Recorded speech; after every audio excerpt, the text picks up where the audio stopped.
I'm Matthew Buckley Smith, and you're listening to SLEERICKETS, a podcast about poetry and other intractable problems. This week, I am speaking with Timothy Green of Rattle. Tim is the editor of Rattle. He is the host of the Rattlecast. He is the co-host of the Poetry Space, along with his wife, Katie Dozier. And he is the author, most recently, of Poems for Katie, a collection of his poems, all of which came out of Rattlecast prompts, and he includes a list of the prompts corresponding to each of the poems in the back of the book. I spoke with Tim about his book. I spoke with him about parasocial relationships, poetic authenticity, poetry and neuroscience, what makes for a good reading, whether poetry can work as therapy, who should be writing poetry, the poetic prestige economy, how running Rattle has changed Tim's experience of poetry, and what our poems know that we don't. It was a lot of fun. It was a good conversation. It was one that I think a number of listeners have been looking forward to for a while. I thoroughly enjoyed it, and I also enjoyed speaking with Katie. That episode will be coming out soon, separately. Different episode, very different, and also interesting. But yeah, that's another story. Nepotism watch. Savvy listeners will note that Tim edits Rattle, which published my chapbook recently. The trick, though, is that the nepotism works in the direction of that giving me an in to get Tim to come on this podcast. Anyway, I enjoyed speaking with Tim. I hope you will as well. And we had a whole other conversation that will be on The Secret Show. I will say another word about that at the end. One more quick note. I have got an essay in the new issue of Portico, brand new magazine. I learned about it only recently. It's edited by Micah Maddox, who does the Proof Rock newsletter and is the poetry editor of First Things. He's the editor-in-chief of Portico, which is I think sort of like a literature in the arts interest magazine. I don't totally know. I gather that it's funded by a broadly sort of religious Judeo-Christianish like institution, but I don't know. I'm a fucking atheist, and I wrote about Macbeth. And I put it on the cover. So I was glad to get to write for them. Micah is an excellent editor. A lot of other people in this issue, many of them friends of the show, including Victoria Moole, Steve Searcy, Wendy Vidalock, Maury Creech, Forrester McClatchy, and David Yazzie. So a lot of poems, prose, a short story, some criticism. And I think they basically put it as like a movie review at the back, which is sort of what my essay was. But, some thoughts on Macbeth.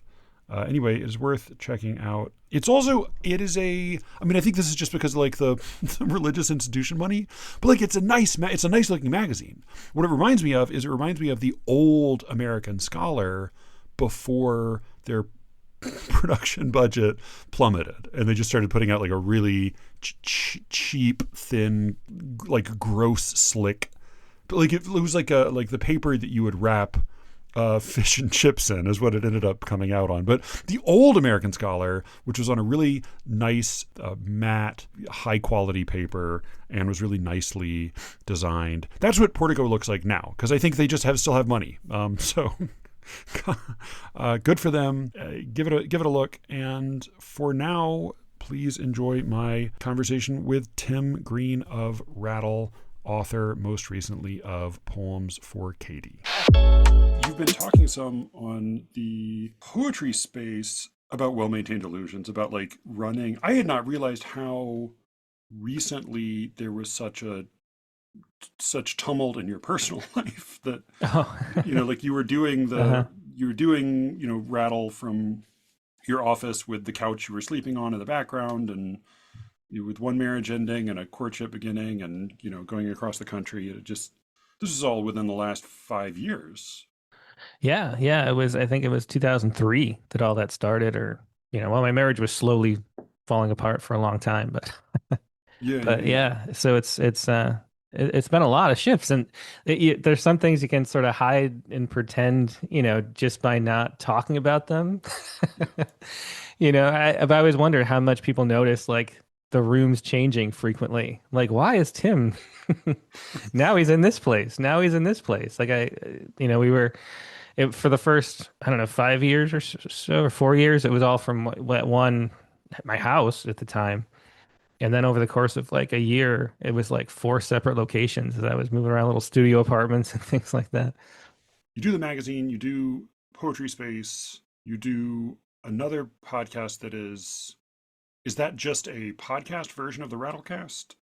Yeah, yeah. The Okay, all right. Rattlecast is just the audio version. Yeah. Okay, but then the Rattlecast itself is this big video thing that's interactive and has multiple sections to it where you interview somebody, then you have these prompts, and you have this like pretty involved big community, and and now you and Katie are the sort of the star or star system around which everything revolves. How much do you feel like you as a person, you as a personality, you as somebody with a personal hmm life is apparent to and of interest to that big community? Yeah, that's an interesting question because I really have no idea. I mean, Katie tries to convince me that people care on that level. Right. Well, like she's like in a case in a sample size of one, you got a hmm strong response from her. Yeah, yeah, that's true. Yeah, I mean, without the Rattlecast, we wouldn't have met, or it would have been hard to anyway. So there's that.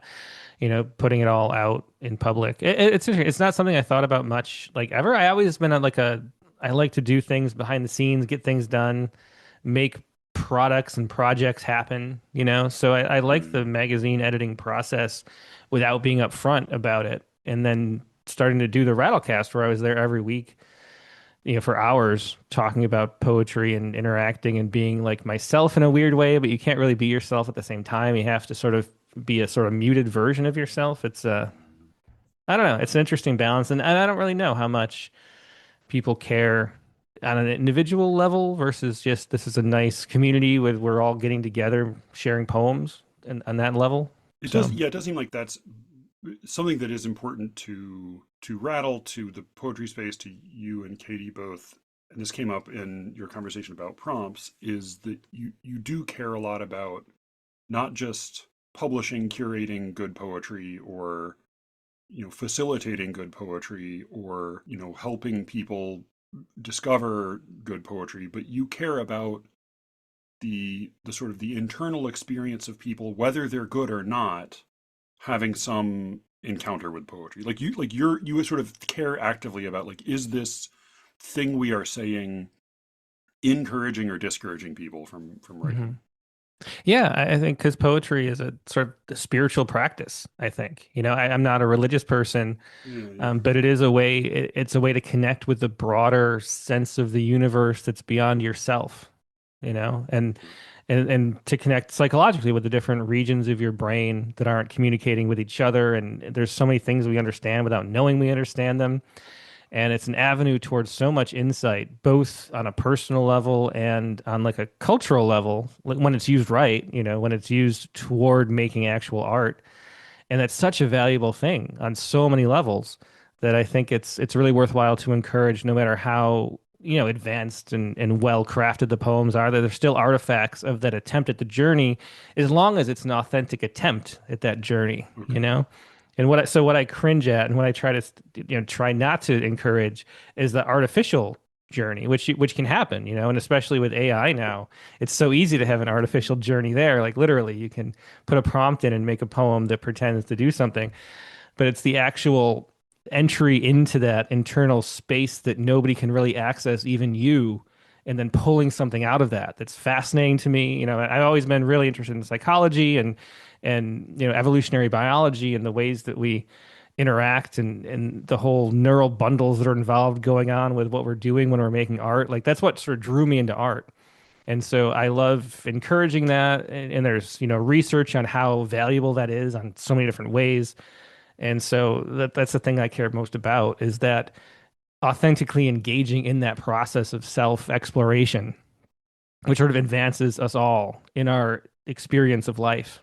My big gripe about sort of mainline poetry culture and conversation for a long time has been that it feels disingenuous. It feels like people will praise books they don't really like, or they will promote work that they don't really care about. They will talk about poetry but not actually ask themselves questions like, do I like this?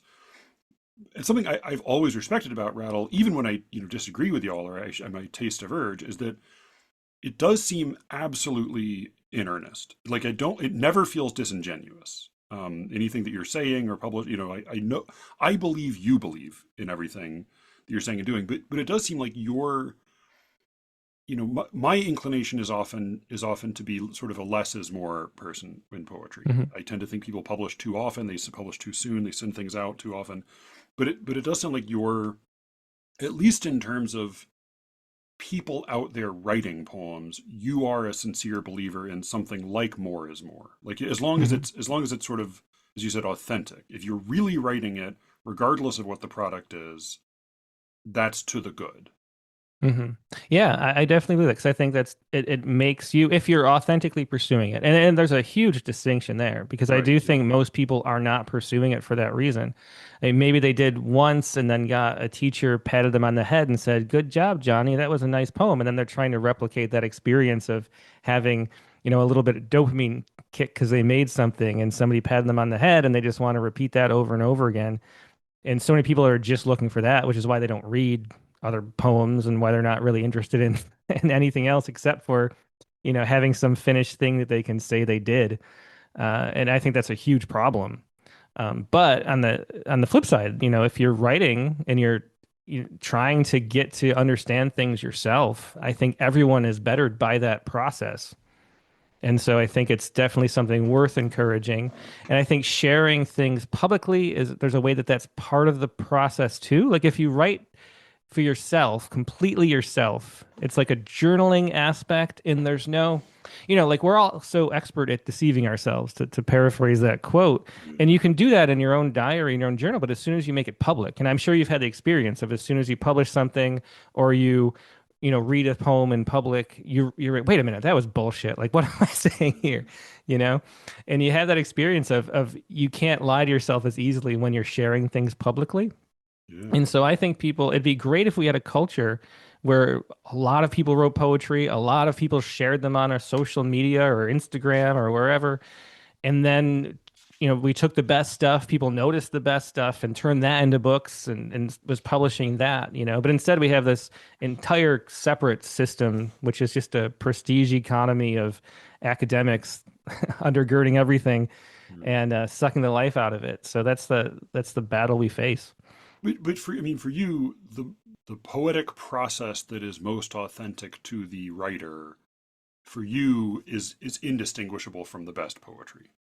Yeah, I think so. I think it's there's so many parallels with any other kind of expertise practiced, But if you're, I don't know if you ever play sports, but I played a lot of baseball and I was really good Badly, at baseball. much and badly. You were good at baseball. Okay, all right. Yeah, I was good at baseball. And there's a way that like you enter because you've done it so often and you know what you're doing, you enter the flow state or the Zen state where there's a sense of no self involved in that, Yeah, yeah. where your body is reacting before your conscious mind is reacting.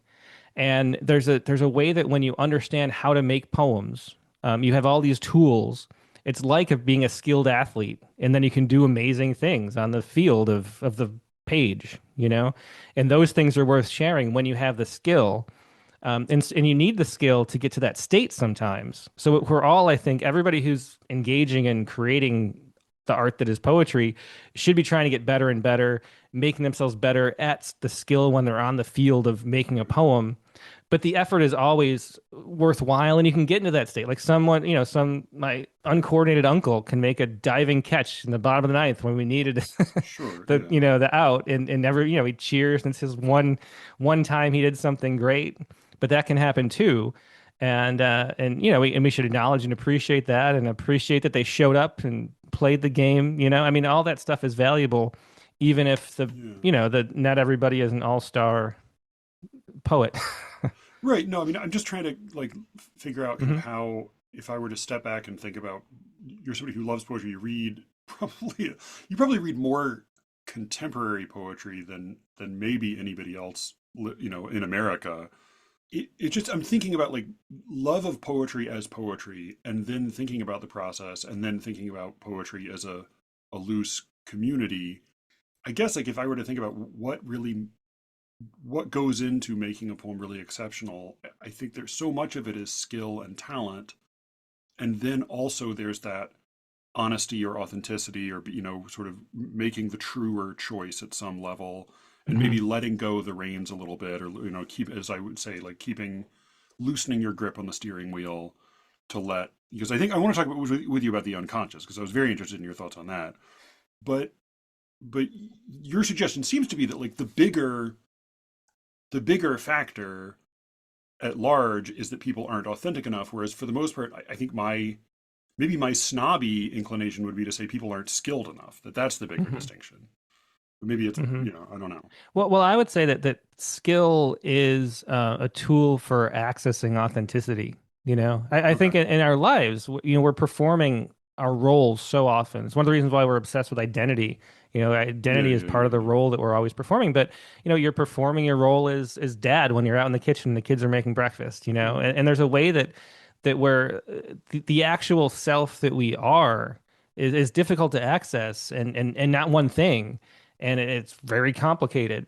Yeah, And it's so hard to actually be in touch with it. That's why so many people are in therapy. They're trying to figure out what the hell they actually like, why they're getting upset about certain things. It's a mystery to us. So many things are these like post hoc rationalizations for impulses we don't understand at all. yeah, And yeah, all that's going on underneath the surface. It's hard to authentically access that kind of thing, or observations that you haven't articulated or someone hasn't articulated. I mean, so many things we say, especially now where politics is everywhere. So much we're just signal repeaters for this like messaging, and that's all people are saying, just repeating simple slogans yeah, yeah, and yeah, yeah, acting like that, and that's just the way human beings are. And so to get to something that's, it's sort of like I think of how much like Nietzsche struggled to write a sentence that was authentic. right. I mean, it's not like a single sentence was like a 4-day exercise, and and it's actually that hard to get to something authentic. And when we have tools, though, they let us focus on different things. They let the body express itself. I mean, there's a reason why meters in poetry matter. Yeah, Even if you're not writing formal poems, you're still following these repetitive patterns and a kind of a symphony that's cycling through if you're doing it right. And, even free verse, if you're doing it right, it has those rhythms, and that's allowing your body to express instead of the very front of your cerebral cortex. And so having those tools and skills is a way to access the different parts of yourself, by in part distraction, by in part the ease with which things come out. That the access to words, how quickly they come, keeps you from being self-conscious about them. I mean, there's all sorts of things that make that skill allows you to be better at being authentic. And I think and that's what I think matters and what resonates with people, even if they aren't really aware of it. Because I think we really recognize authenticity and really appreciate it, and that's the thing that is actually hidden, compelling behind the poems, and why to go back to AI, why a Chat GPT poem, as skilled as it is as a large language model, and how it just feels empty and hollow, because we have a way of recognizing, especially through the patterns of speech, what is authentic and honest. Like our survival depended on it for hundreds of thousands of years. yeah, yeah. The point of view inside of the cloud of words. I, Yeah. so I was, yes, there's something you said in your intro. So you have this book, Poems for Katie, and I'm going to do a proper intro and talk about it at the top. And I always sort of dive in out of order. But you have this book, Poems for Katie, and I want to talk about kind of what that is as a collection. But there was a line in the introduction that really startled me. You said, like any art, the act of writing is a meditative process of removing the self that thinks it's in charge, so a deeper voice inside us can speak. This is a thought I've been turning over a lot in my own head about whether it's form or whatever other discipline. I think there is something to finding a way within certain constraints to allow the unconscious to speak, so that we're Hmm. not, our consciousness is just the smallest part of our mind. And so, my instinct is that my intuition is that if we're just gripping the steering wheel and guiding the whole thing with our conscious minds, then the result is going to be much punier and more predictable than if we Hmm. allow ourselves, again, not in a totally chaotic way, but with some sort of, I think of like James Merrill in is it Voices from Another World? The line is, he says, the teacup stirs. And they're using a teacup turned upside down on the Ouija board. Hmm. And there's the idea that you have, the board with the teacup is this sort of formal constraint, but then beyond that, the ghost is moving it. And I think about writing poetry sometimes in those terms. But then what really surprised me in reading your introduction is that I think I even said this on a Secret Show episode recently. Like my feeling is that I so much resist didactic poetry. I so much Hmm. resist poetry that tries to give us moral instruction. And my thought has always been that that is the conscious mind asserting itself, the conscious mind stepping in to say, oh, here's a valuable lesson. Make sure you learn this. I, the poet, know more than you, the reader, and let me impart this to you. And to me, that always feels like the conscious Hmm. mind taking over and sort of crimping this thing that could have been a little bit broader, bigger. But in your introduction, what you basically say is that by allowing your unconscious to speak in writing these poems over the course of a few years, you taught yourself, like you basically, like you performed an act of autodidacticism by way of writing these poems. So that it was actually allowing the unconscious to speak that gave you moral instruction that you needed. Yeah, yeah. And I think that's what we're all doing when we make art. We just don't realize it. And I completely agree with you about didactic poetry or didactic anything, coming from this place, or I'm just uninterested in it. And I think, my favorite book on writing, I think the best writing advice comes from Zen and the Art of Archery. Have you read Oh that? no, I've never read it. No. I mean, it's a book about archery. It's about how someone in the West goes to Japan and learns the art of archery from a sort of a Zen master instructor. And the ideas just throughout the book are about how to let yourself be childlike again. How do you let yourself be playing as opposed to letting your will get in the way? There's a line, what you have if you're missing your target is you have a much too willful will. You think that what Yeah, you do not do yourself does not happen. And there's that sense of self that just gets in the way because it's a construction. Yourself is a construction. It's something that you create, like a model that you want to project out in the world. And it's really like a false facade. And if you're writing from that, then it's just not interesting. It's flat and boring, and that's what happens when people write about things that they already know. And that's why I say poetry is the opposite of propaganda, or art oh right, itself right. is the Yeah, I remember opposite you of talking about this. propaganda. Yeah. It's because propaganda is something where you're trying to take the model you have of reality and transfer it to somebody else. So you're taking this pre-existing model and finding a way to give it to someone else and spread it and be a signal repeater for that model. And in art, anytime you're making an artistic expression of anything, that's exploring. It's not explaining. It's trying to find an answer you don't have articulated yet, and that's what makes it interesting. And so anytime where we know what we're writing about, and you say, I'm going to write a poem about this, I'm going to write, and it comes up in politics so often. I'm going to write a poem about the reflecting pool and how much Donald Trump, the reflecting pool, is a symbol for the decay in Washington. You end up Yeah. with shit. It's like, who cares? Like, I know that cliched symbol, because everybody else has thought it too. It's this Yeah. very shallow, and that's what you get over and over again. And that's one example, but it happens with talking about your marriage or your dog, or like anytime it's something you already know, it's this flat thing that's not deep and interesting and doesn't expand the resolution of our understanding of life. And that's what art's trying to do, is make us see things in more detail, with more complication, with a bigger complexity that we've tried to, because the problem is the world's too big and complicated for us to understand on a really deeply fundamental level. We can't get our heads around it, which is why there's God and those conceptions of things. So we make these models that are oversimplified. It's like a Google map laid on top of like the real world. And Yeah. in our model, it works. It gets through life, but it's wrong. It's not complete. It never can be complete.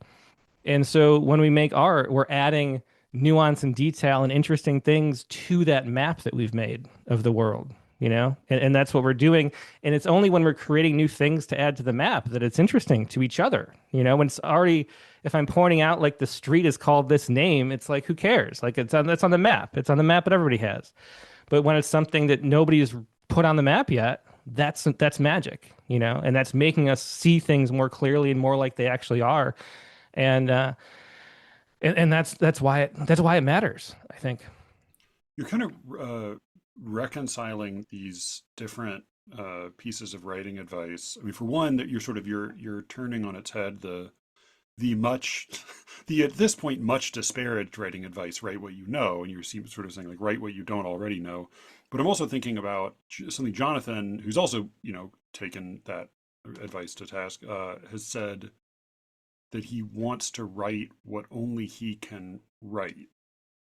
And it like what it reminds me of is the reason that I don't talk a whole lot about politics. I mean, my politics are pretty I'm pretty open about being basically like a dumb normie lefty liberal, but the reason I don't talk about it a whole lot is that I don't think I have very much to say that's not just going to be parroting what somebody better informed than me has said, Hmm. because that's not what I don't give a lot of my time to thinking about it. So I might have something new to say about poetry. I probably don't have much new to say about politics, but you're suggesting that this is maybe a deeper principle when it comes to writing and art and life more broadly, that we do have to Hmm. have certain. I think I may be slightly more cynical about the deep true self than you are, in that I think that often the roles we take on in life end up being who we really are. Like, I'm not always convinced that there is a self underneath the self, but you're suggesting that maybe there's something to looking looking to say the thing that actually that has not actually already been said in some Hmm. capacity. Like a cliche is at the sort of the smallest level, you know, a received stamp, a received Hmm. pattern. I call it like a patch of dead skin, and maybe there are bigger versions of that beyond just the level of the phrase. Yeah, well, I mean, a cliche is a fresh metaphor that was so good that everybody started using Right? it, Yeah, you yeah. know? It's now and And now so, cliche itself is a cliche. yeah, and I think it's a great example of what, you know, and eventually the poems that you write that can explore new territory end up becoming trite and, you know, over, you know, it's so there's that interplay, you know, with the outside world at all times of what is interesting and new. But um uh going back, I don't think I don't know if you want to go into depth about this, but are you familiar with Ian McGilchrist and The Master and His Emissary? Because No, I that's the book recognize that the name, but I've not read him. that's the book that clarified what's actually going on for me. So for a long time, there's a few sort of seminal books in understanding what was going on with writing. It was a combination of interviewing a lot of poets, reading a lot of poetry interviews, because we had so many in Rattle. Like at one point we had an anthology we put out of the interviews from Rattle, and I sort of collated them and figured out which ones to include. And so thinking about it, I just noticed that we were all talking about the same type of process with totally different words. And you know, it was all this sort of sense of, you know, like Billy Collins will say, like, you know, I start to sniff out a poem. I sense something that I like a bloodhound, like following a trail and seeing what's at the end of it, you know. Mm. And you know, like Yusuf Kuminyaka is like, it's like playing jazz. I'm kind of fumbling around with a rhythm, you know. And there's all this like this idea of like fumbling around and losing yourself and forgetting time and you know, and it's what all the poets talk about. And then Zen and the Art of Archery was a really helpful book in understanding why that was. And then Ian McGilchrist's book, The Master and His Emissary, was what sort of unlocked how it actually works and what the process is. And what's going on is that we have two hemispheres in our brain. There's a right and left hemisphere. And you know, it's the sort of pop psychology picked up on that in the 70s, and it's like, oh, there's a creative side and there's a, you know, mathematical side, but that's not what it is at all. That's like a really, speaking of oversimplified models, Right. you know. And what it really is that we had as animals 500 million years ago and every year since, we have two main problems, which is we have to find food, we have to find something to eat so we can keep making new cells and live and reproduce, and we have to not be someone else's food. And Yeah, that's yeah. the state of life. And they're two completely different drives, completely different tasks that we have to fulfill. And nature's solution, which is so elegant and it's so elegant that it's everywhere, you know, in nature, is to have two sides that are doing both those things at the same time. So you have one part of yourself that's sort of always looking around, and that's the right brain saying, "Oh, is there something coming up behind me?" You know, Right. and then the other part of your brain, the other side, is saying, "Oh, is that food over there?" And like focusing in on that one thing, and they don't have to pay attention to the shark coming up behind you. So you have these two completely different ways of looking at the world, and how it evolves over time, and how humans evolved is that the targeted side, which is the left brain, focuses and builds models of things. And it makes these simplified models that can use to find its food or find whatever it's looking for, to Right. grasp whatever it's looking for. I'm going to pick up this phone. So I model the shape of the phone so I know how to put my hand around the phone so I can pick it up. Like that's what this brain's job is to do. And that's the brain that does all of the cliched stuff. I mean, Right. it has this like map that's really simple and useful and gets the job done. Well, this other part of ourselves is saying, "Oh, wait, it's way more complicated than this. You're like totally missed this whole thing over here." And there's tons of research with people who have had strokes and brain injuries and had their corpus Split callosum brain severed. surgery. Yeah, Yeah, yeah. exactly. The way that this manifests. But the way that it works is that the right brain that has that sort of holistic, that sees connections, that thinks symbolically, that's always trying to add useful things to the map that the left brain's made. But the left brain is so sure of itself and thinks that the whole world is just this map. Yeah. And so you're sort of living in this world where you have this oversimplified map, and it's everything. That's just how our experience of the world is. And so there's a part inside ourselves that knows more than we've modeled, you know, if that makes sense. And so, and when you have, and this goes back to two, why James Pennebaker's work, who does work on the healing powers psychologically of expressive writing. I don't know if you're familiar with him. He's another poet scientist I interviewed, but he did research on. He had freshmen coming in or whatever at University of Texas where he was teaching, and in the very beginning of the semester, he would have one group write about their most traumatic experience. He would have the other group write about something random, like their favorite ice cream or something. And then he tracked the students throughout the semester.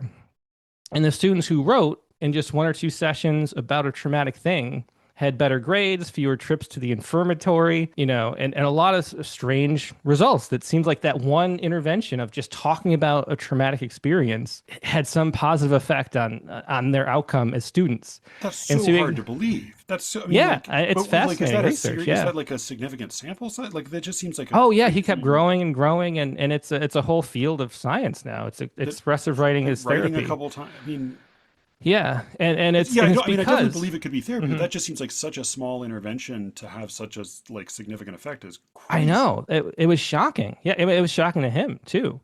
And he's and one of the reasons I got out of the science is because scientists like don't like to speculate, and it gets really Right. Yeah. boring. Yeah. Yeah. Yeah. So he wouldn't really elaborate on like how it Right. works. He's like, I could only study that it does. I don't know how. And he's gone on to other whole sorts of other research, really fascinating stuff involving like pronouns and things like that. He's got this other great book called The Secret Life of Pronouns, which is just Huh. brilliant about Yeah. how our Yeah. brain works with language. But anyway, he wouldn't really speculate on like why it works. But I'm a poet, so I'm happy to speculate and throw out shit that might not be true. Yeah. And it just seems to me what happens is the right brain, when you have a traumatic experience that you haven't processed and integrated into your model of reality, your right brain knows all about it because it sees everything that's going on. It can't hide. Like its job is to Yeah. see everything. So it sees this, knows it's there, but your left brain is saying, "Oh, I don't want to talk about this. We're going to ignore it. It's not part of my model. Just shut up." And so you're in that denial stage where you don't like experience, you don't express it, you haven't had a way to integrate it into your understanding of reality. And so the two hemispheres are at war with each other because the right brain is saying, "Hey, this is an important thing you're not putting in your model," and the left brain is saying, "What? I can't hear you." And so you get worse sleep because you have nightmares, you have bad dreams. You're not restful. You're Yeah. anxious. Cortisol levels are higher. I mean, that's why there's health effects. And so when you sit down and write that down, that process of putting into words something concrete about that traumatic experience, your right brain is finally satisfied and saying, "Hey, like we've integrated this now. We can rest." And then you actually sleep better and get better rest, and have less stress and anxiety. mean, And that's that's why, like a very Freudian, like, yeah, I yeah, mean, the and idea of being that's why like therapy works. talking Yeah. through Hmm. something and clarifying it to yourself Yeah, and there's resolves something much of about it. writing it down like physically in a physical form. And we've all experienced this with poems too, where we have something that's like troubling us. We find this like container for it, you know?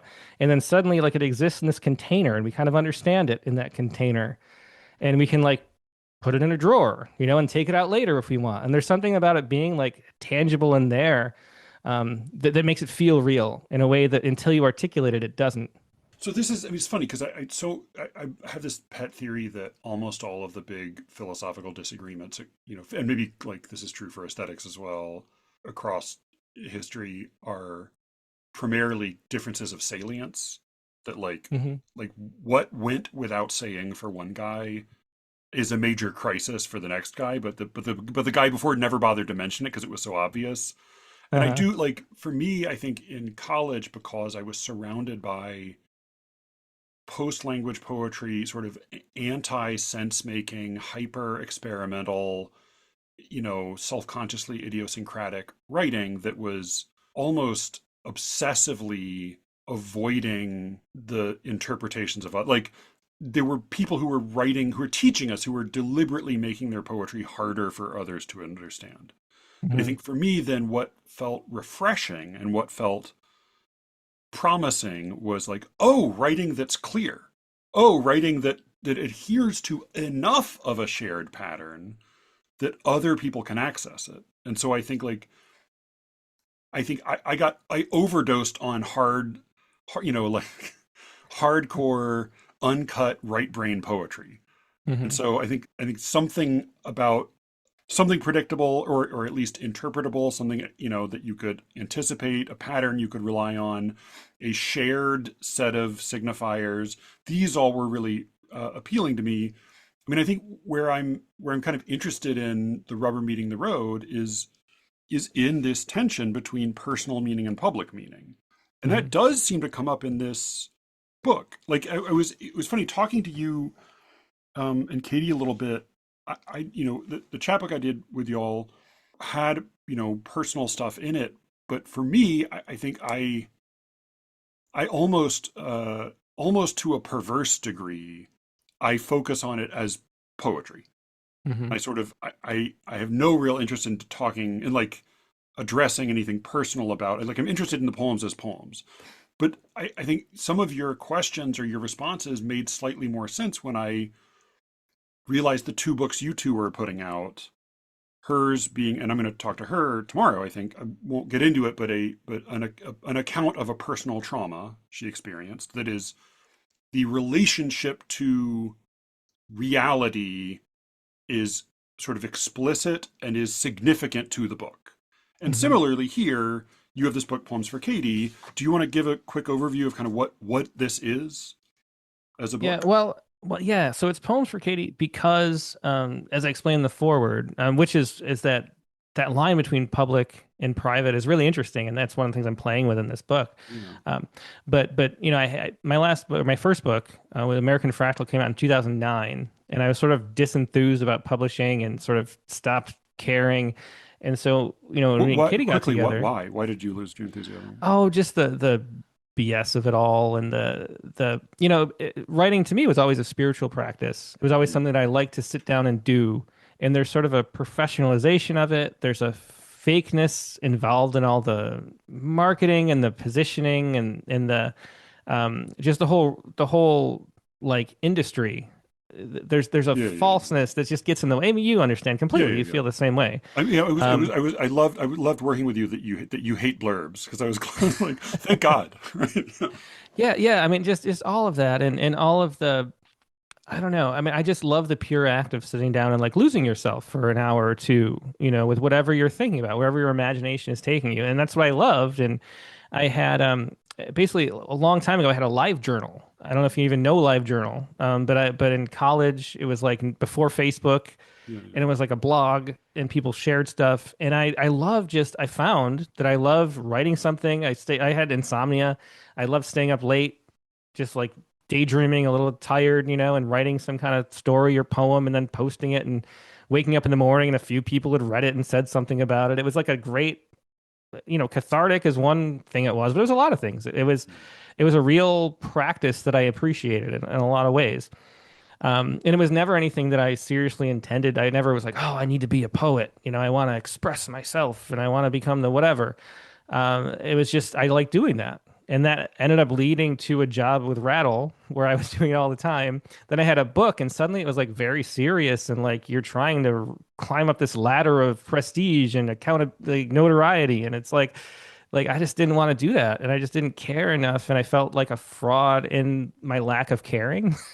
I was at an MFA program too and everybody else was so like I write to live and it's just like no like I enjoy I think it's like meditation. I feel better when I do it. It's nice to do and it's nice to be able to share it too. I mean there's a public aspect of it which we'll talk about too I guess. But so when it became real and it became and it's a good book and it wasn't like I could see that if I didn't nobody's going to recognize that unless I really worked at like marketing and and getting the right credibility Right. and like moving up this like sophistication chain that's just bullshit the whole way and I just didn't want to do that and then it makes it like well why am I writing a book if I don't care about that so I just stopped participating in publishing. It's not, you weren't just not publishing. Well, you were writing because you were writing with these prompts. So you didn't, because you said it, I think you start the introduction by saying, I hadn't thought of myself as a poet, but you were throughout this still writing poems.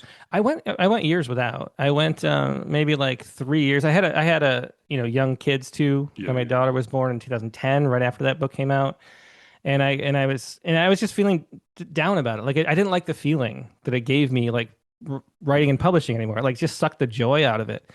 And I really wasn't sure why that was. I like came up with a lot of different excuses. And then I was like, well, maybe I just won't write again. Then I actually took a class just because my boss, the founder of Rattle, Alan Fox, wanted to go to a workshop retreat with Ellen Bass in Spain, which he does these cool retreats all over the place. But he was a little shy about going. And so he asked me to go too. And so I was there for a week and I wrote like, like 6 or 7 good poems in like a week. And I was like, oh, I still can do it. And that kind of like at least got rid of the feeling that maybe I couldn't do it anymore. And then I really stopped writing again. Every once in a while I'd be like, oh, I haven't written a poem in a year. I better write a damn poem.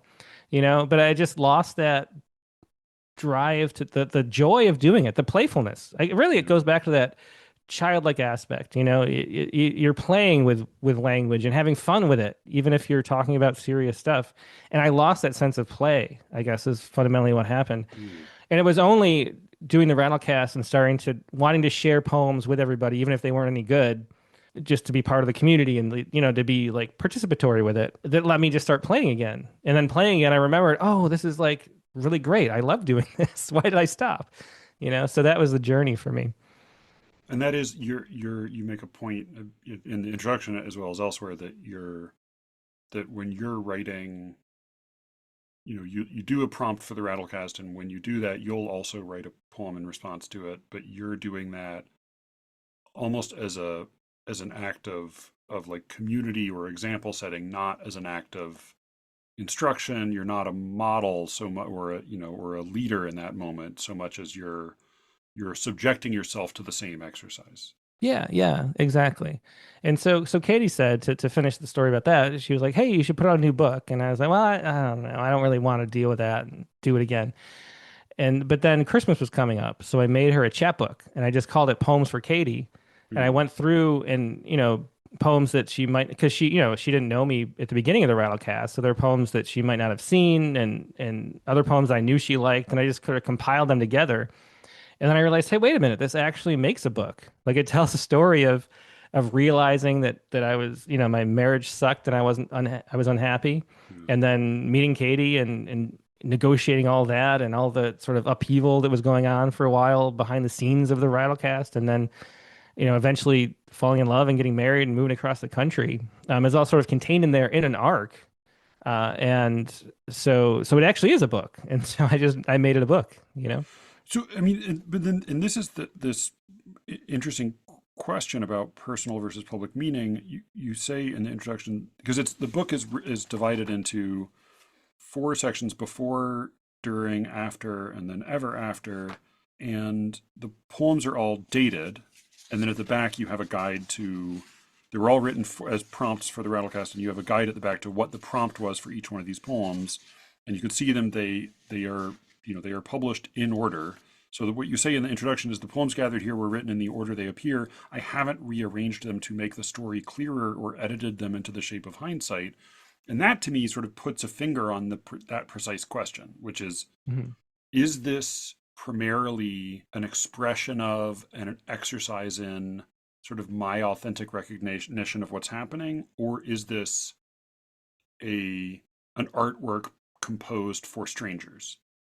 And that question of as soon as I read that line, I haven't rearranged them to make the story clearer or cleaner. That's different than cleaner. But is that a question in your mind at all? Like we're like, it seems like part of the premise of the book is the fun is seeing that this all happened in order. But if there were, or if you found that there was any tension between what was sort of authentic to your experience of this stuff or your discovery of what you were really writing about, because you say, you hear and elsewhere that like in many cases you have these a certain like very loaded poems, On the Other Side of the Door, The Giant Who Had No Heart Inside His Body, Apology, how to apologize like you really mean it. You have these poems that are sort of like screaming metaphors for a marriage in trouble or for a new question about what might be happening or guilt. So if there was ever a tension between what version of these poems or the presentation of these poems was closer to your own personal authentic experience versus what version would best serve an aesthetic experience for a stranger, was that a tension? Was that a question for you? Did that ever come up? Yeah, well, I wrote, there's 347 episodes of the Rattlecast, and I wrote poems for most of those episodes. Yeah, there's a selection here. Yeah. So there's a selection, and what I did is I went through and looked for the poems. The fascinating thing is though that I didn't realize those ones that seem pointed and obviously about marriage. I didn't realize that's what I was writing about. Like there was always some little, there's an NPR news article, one that the how to apologize like you really mean it, and I just thought the article was funny, and so I wrote a little light poem about it. Not really thinking about the marriage or the other side of the door. I didn't really realize that's what I was writing about. So that was fascinating looking back at them. But I just went through the book and pulled out the ones that seem to be talking about the same sort of narrative arc, because there's other poems that I have other threads, that a lot of poems about my father because I've been estranged from my father for 25 years. So there's that. There's poems about my mom. There's poems about like my annoyance at politics. There's all sorts of stuff that just didn't fit in the book. So those are removed and it becomes a poem that's this arc, which, and it was really interesting. I mean, where it comes to personal versus public, I wanted it to work both ways because I was thinking a lot about how I've done so many, hosted so many reading series, over the years. With Rattle, I had a bi-weekly one for many years at a bookstore. Then we have the Rattlecast every week now. I know what makes a good poetry reading. Like there's a certain elements that make the poet good. I think I've probably seen like, I don't know, 2,000 poets giving readings or something. You want to give a quick, yeah, sorry, go ahead. Yeah, and so one of the things, I mean, there's ways that you get into the rhythm of it. There's sort of a slam way that you like embody your poems and you make the music matter in a way that's not off-putting, and there's all that stuff. But one of the things that really helps is telling a little bit of the context before the poems, because there is like a really personal level that's interesting, and it's not like people know, it's not like you're reading Mary Oliver and the poems already and you're interested in the backstory of the poem and because for some, tabloid type reason or whatever, it's because there's something about it working deeper with a little bit more context. And, we had in the West, we had this death of the author concept, but one of the things I love is haiku poetry. And so much of the haiku tradition, it's like the opposite. Like you have to know certain details about the poet in order to really appreciate the poem. It's not, and we I thought it was more about the tradition that preceded it, but it's like the personal life of the poet himself. Or herself. There's that's an aspect of it too. Like there's certain poems where it's like an inside joke almost, like a pun that you only know if you know about the poet's life or what's going on at that time. It's a mix of things, and we don't do that. We like to say, oh, the poems are totally separate, but they're so much more engaging for people if you get some of that too. So I think the poems here, I could have very easily, and I thought about it, I had versions of the manuscript where it had a traditional title that sort of alluded to what it was going to be about. And then, you could follow the journey and you could sort of piece together and, oh, this is this is what was happening. And it makes sense. This is about a marriage falling apart and then falling in love. And you could pick that apart. But there's a way that like having to pick things apart detracts from the actual experience, you know? That there's a way that having some of the context lets you enjoy and appreciate and see the more nuance in things. And I think that's why in a poetry reading, if somebody, there's a few reasons why it's really helpful, but one of them is that it gives you a little break from thinking deeply. But it's also because having a little bit of context just increases your enjoyment and experience of it. And so I wanted to play with having that about not sort of being opaque in what the poems were about and what the story it was telling, and just be honest about it, and then say, hey, these are still good poems anyway, and you'll still get a lot out of them, even if you don't have to piece together like some puzzle what I'm actually writing about. That was the first half of my conversation with Tim Green of Rattle, author of Poems for Katie. We went on to talk a good deal more about a number of things, including what makes writing formal when it is formal, how context affects our reading of a poem, two specific bad extremes in contemporary poetry, how prompts work and why people pretend not to use them, the changing perception of self-publishing, a couple of listener questions, and the best and worst criticisms of Rattle. Thank you again to Tim for coming to talk. If you would like to hear the second half of our conversation, go to SLEERICKETS.substack.com and sign up for The Secret Show. You can get a week's access for free just by putting in your email address. After that, it's really fucking cheap.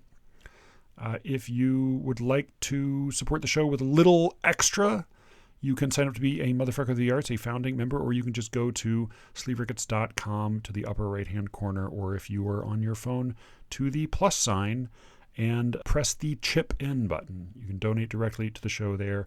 If you would desperately like to listen to The Secret Show, but you can't afford it, write me a note at sleerickets@gmail.com. I'm a dumb lefty. I'll hook you up, man. Just don't tell the nice, generous, rich people who are sending in extra donations. Very, very grateful for all of you, and I will have more for you soon from Katie. And I got a couple things. I got a couple things coming up I think you will enjoy. Thank you all for listening, and with any luck, I will be speaking to you again very soon. Until then.